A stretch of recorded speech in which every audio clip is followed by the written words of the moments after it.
Today, we're diving into a hot topic. Is Marylebone a good place to buy property in 2025? Oh, interesting question.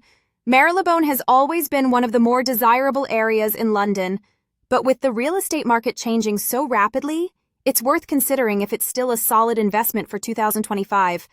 Right. So, what do you think makes Marylebone attractive in the first place? It's a mix of everything.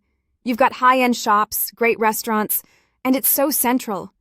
Plus, you're close to Hyde Park and Regent's Park, a real blend of urban living and green space. True, and there's the convenience too. It's so well connected with Baker Street Station right there.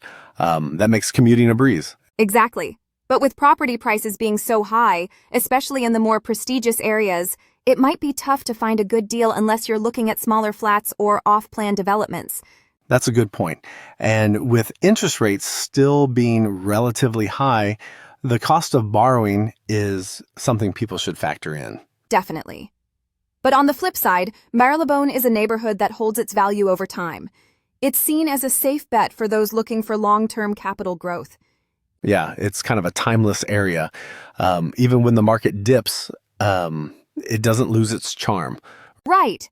But do you think that's enough to outweigh the current high prices? It might take a while for some buyers to see a return. That's the challenge. But for buyers who are looking for a stable investment, Marylebone could be a great option. It's not a typical boom and bust area.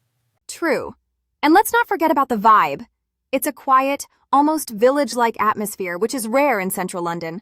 That definitely adds to its appeal. Absolutely. It's one of those places where people really want to live. So, would you recommend it for a first-time buyer?